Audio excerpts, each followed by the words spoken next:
Donald Trump muncul di panggung internasional, kali ini membawa kabar besar, perdamaian untuk Timur Tengah, atau Peace in the Middle East, katanya.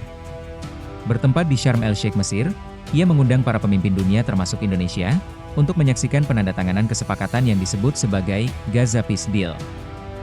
Namun, di balik sorotan kamera dan sambutan megah itu, banyak yang bertanya, benarkah ini langkah menuju perdamaian abadi, atau sekadar panggung politik?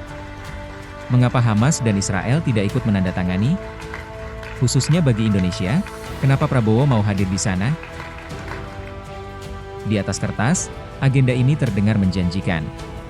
Trump menyebutnya sebagai momen bersejarah yang akan membuka jalan bagi perdamaian antara Israel dan Palestina. Namun, ketika kita membaca lebih dalam isi kesepakatannya, satu hal penting ternyata tidak ada, yaitu tidak ada kejelasan tentang pembentukan negara Palestina merdeka, atau yang biasa disebut two-state solution. Presiden Mesir El-Sisi memang menyebut jalan menuju negara Palestina, tapi tidak ada jadwal waktu, tidak ada batas wilayah, dan tidak ada pembahasan tentang status Yerusalem. Trump sendiri menghindari komitmen tegas, ketika ditanya soal pembentukan solusi dua negara, dia hanya berkata, artinya, semua masih abu-abu. Dan selama itu abu-abu, Israel tetap memegang kendali penuh atas Gaza dan tepi barat, sama seperti selama 70 tahun terakhir. Tanpa solusi dua negara, perdamaian hanyalah ilusi. Karena inti konflik ini bukan hanya soal gencatan senjata, tapi soal pendudukan. Israel terus memperluas permukiman ilegal di tepi barat, bahkan setelah PBB menyatakan bahwa Israel melanggar hukum internasional. Sementara di Gaza, kampanye militer Netanyahu telah menewaskan puluhan ribu warga sipil, perempuan, anak-anak, dan tenaga medis, atas nama melawan terorisme, melawan Hamas.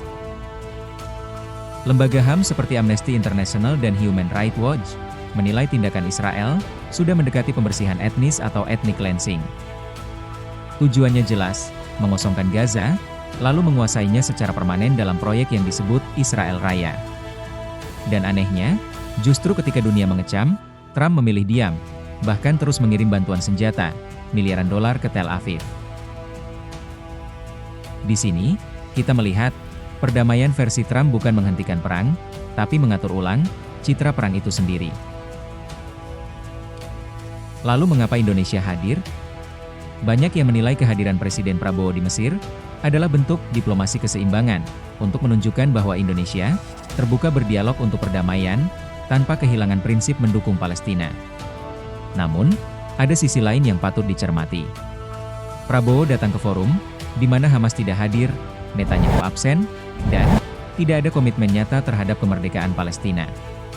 Yang ada, hanyalah deklarasi sepihak, penuh janji tanpa isi.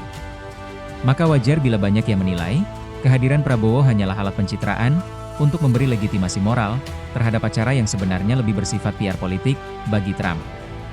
Indonesia, yang selama ini dikenal konsisten membela Palestina, justru dijadikan penonton simbolik, agar dunia percaya, bahwa, ternyata banyak pihak yang mendukung peace deal ini, termasuk Indonesia. Masalahnya, di balik semua itu ada tembok besar kekuasaan politik di Washington, yaitu lobi Israel. AIPAC, dan jaringan donornya, memiliki pengaruh yang sangat kuat di Kongres dan politik AS. Setiap upaya menekan Israel, bahkan sekadar mengecam pelanggaran hak asasi manusia, hampir selalu gagal, karena veto Amerika Serikat, di Dewan Keamanan PBB. Bahkan partai-partai besar di AS, baik Republik maupun Demokrat, berlomba menunjukkan siapa yang lebih pro-Israel. Inilah alasan mengapa banyak analis menilai, bahwa tidak mungkin ada perdamaian sejati, selama politik Amerika masih dikendalikan oleh kepentingan Israel. Jadi ketika Trump berbicara tentang peace in the Middle East, yang sebenarnya ia sedang tawarkan adalah, perdamaian yang aman bagi Israel, bukan keadilan bagi Palestina. Dan ironinya, kehadiran negara-negara seperti Indonesia, justru membantu memberi kesan bahwa semua pihak mendukung dan setuju atas rancangan perdamaian ini. Trump mungkin berhasil menciptakan momen diplomatik yang indah di layar kaca, karena Trump adalah master dalam membuat show di mana dia adalah sebagai pemeran utamanya. Namun di balik senyum dan jabat tangan, realitasnya tetap kelam.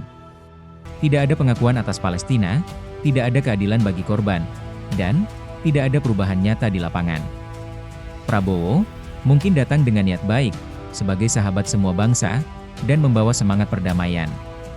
Tapi niat baik saja tidak cukup, jika forum itu digunakan untuk menutup luka yang belum sembuh. Selama dunia menolak menatap akar masalah, yaitu pendudukan oleh Israel, maka perdamaian hanya akan menjadi kata manis di podium, bukan kenyataan di tanah Palestina. Apakah Anda setuju dengan pernyataan bahwa perdamaian bukanlah absennya kekerasan, melainkan hadirnya keadilan? Silahkan share komen Anda di bawah ini. Jika Anda menyukai konten seperti ini, mohon bantu kami klik like, share video ini dengan yang lain, dan jangan lupa klik subscribe. Terima kasih telah menonton channel kami.